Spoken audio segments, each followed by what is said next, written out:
is depending on you to notice the small stuff and to action that small stuff and to get in there on time. And parents do like an extraordinary job, but they do so at enormous cost to their own sense of self, to their own life. Like I often say to them, we need to give us the next 6 months in its entirety and plan to do nothing. Plan to just get through the next 6 months, and at the end of it, let's have a child who's gone through stage 1, stage 2 surgery, who's alive and who is now enjoying a good quality of life. But in order to do that, you're going to have to park almost everything else that you value. And for women in particular, I think it's very hard. When we look at our women who have babies with complex heart disease, we know that for the first 18 months, most of them won't work. We know that, we hear about, women, what defines us? What defines us is, it makes us autonomous and independent and lovely. We have a sense of self. We have a sense of identity through work.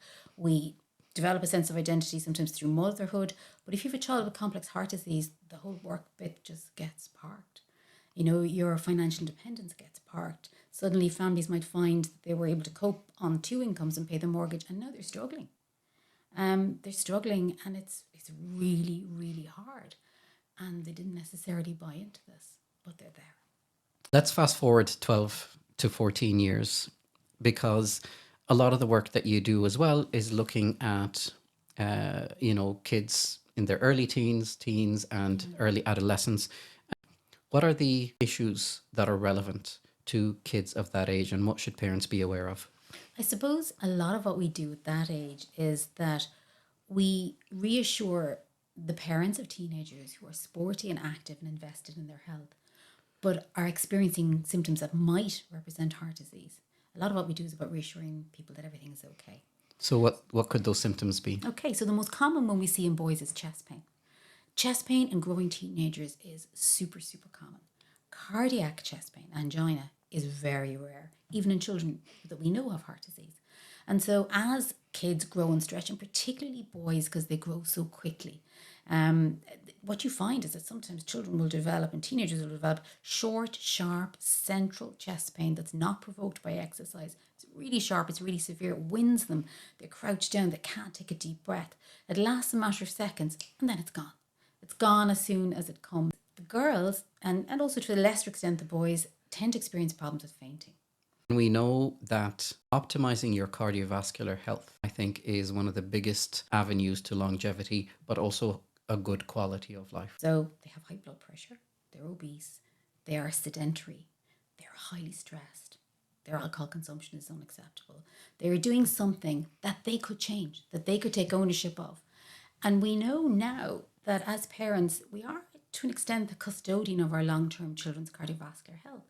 Because everything we are doing as we raise our kids is laying the foundations for their long-term health. The answer is if you have modifiable risk factors as a teen, you are beginning the inflammatory process then, even though you won't manifest the clinical disease until you're 40 or 50, you're going to engage in a long pre-clinical kind of lead-in into the disease where if you change, things can change.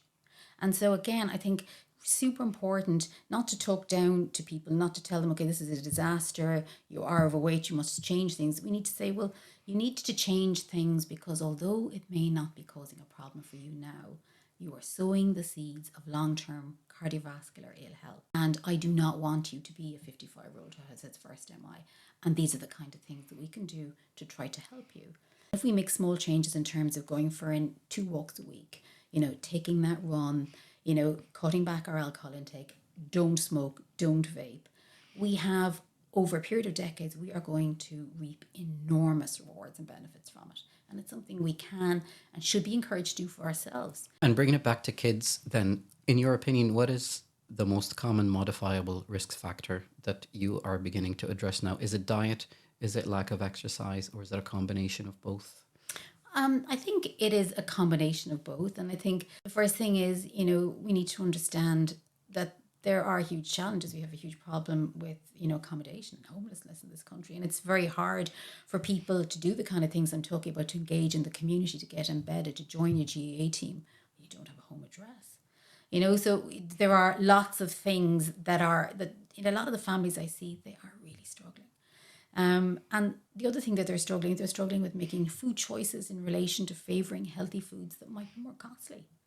And at a time when it's difficult to put petrol in their cars, they're cutting back in other ways, and it's difficult for them to understand that bulk doesn't equal good. There's a good quote. There's a guy called I think his name's Alan Greggs, and he was in the early part of the 21st century. He talked about as humans we've had hundreds of thousands of years learning to cope with adversity.